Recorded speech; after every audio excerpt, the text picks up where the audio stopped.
This episode is brought to you by Indeed. Stop waiting around for the perfect candidate. Instead, use Indeed sponsored jobs to find the right people with the right skills fast. It's a simple way to make sure your listing is the first candidates see. According to Indeed data, sponsored jobs have 4 times more applicants than non-sponsored jobs. So go build your dream team today with Indeed. Get a $75 sponsored job credit at Indeed.com/podcast. Terms and conditions apply. We're The Hartford, with decades of experience insuring millions of unique small businesses. When it comes to your small business insurance, Thank you. one size absolutely does not fit all. Get a quote or find an agent today at thehartford.com/smallbusiness. You know the feeling. You walk out of an interview and you are just floating. You think, I absolutely nailed that. You're excited, you're confident, you can already see yourself getting coffee in the break room. But then the waiting starts. And that waiting game, wow, it can be one of the most nerve-wracking parts of the whole job search. And this is the question that just haunts you, right? You felt a real connection, the conversation was great, you had perfect answers for everything. So why is your inbox a ghost town? It's super frustrating and honestly, a little confusing. So let's get into what might actually be happening during that silence and how our best intentions can sometimes, well, completely backfire. All right, first, let's talk about what's going on with you during that post-interview quiet time. It's a real emotional roller coaster, and if you can understand that journey, you can avoid making a really common mistake. I mean, does this timeline look familiar? Day 1, you're on top of the world. You're feeling hopeful, you're feeling good. By day 3, though, that little seed of doubt starts to creep in. And by day 5, oh man, that anxiety has blossomed into this powerful temptation, the urge to follow up. Again. And it's right there at that exact moment that so many of us mess up. And this brings us to something we're going to call the follow-up fallacy.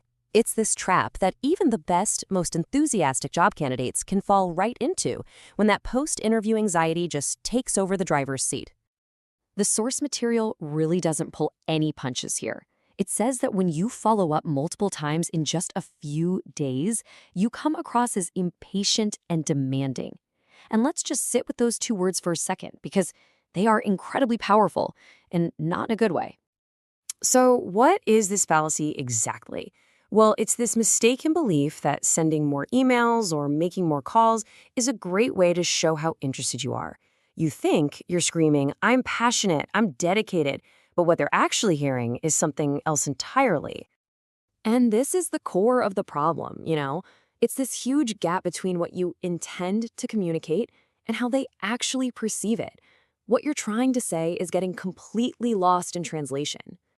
I mean, look at this. It lays out the disconnect so perfectly.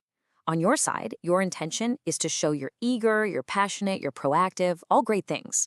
But on their side, the hiring manager's perception, it's that you seem impatient, demanding, and maybe that you even lack a little professional judgment.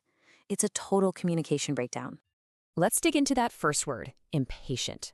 Look, a hiring team is juggling a ton of stuff. Other candidates, meetings, their own projects. To them, your constant check-ins don't really read as eagerness. They read as you not being able to respect their process and their timeline. A little strategic patience, that shows confidence. And then you've got the second word, demanding. You might think you're just asking for a quick little update, but from their perspective, it can feel like you're making a demand on their time. And think about it, you haven't even joined the team yet, and the perception could be that you're already going to be difficult to manage. Okay, so if this isn't sending the message you want it to send, what's the actual result? Well, unfortunately, it's pretty much the exact opposite of what you're hoping for. The source is really clear on this one. This strategy is not going to get you the result that you want. So all that energy, all that anxiety you poured into those follow-ups, it's actually working against your number 1 goal, which is getting that job offer. It's a pretty simple chain reaction when you think about it. Step 1, you send multiple follow-ups. Step 2, that action directly leads them to form a negative perception of you, that you're impatient and demanding. And the final kind of devastating step, you don't just fail to get the offer, you actively push it away. And the source uses a really strong word here, repel. This isn't just a neutral thing where they, pick someone else. Your actions can literally create an aversion. You're pushing the opportunity away from you, almost like you're the wrong end of a magnet. So now that we've walked through this all too common pitfall, what's the single most important thing you need to remember from all of this? It really just boils down to these three things. First, and this is huge, your good intentions don't mean they'll be perceived in a good way. Second, those frequent follow-ups, they can accidentally signal some really negative traits. And most importantly, all of this can actively push away the very opportunity you're trying so hard to get. And that leaves us with one last question for you to really think about in your own job search. The next time you feel that post-interview anxiety creeping in and your hand is hovering over the keyboard to type in another follow-up, just pause and ask yourself this. Is my eagerness actually helping my chances here, or could it be pushing this opportunity away?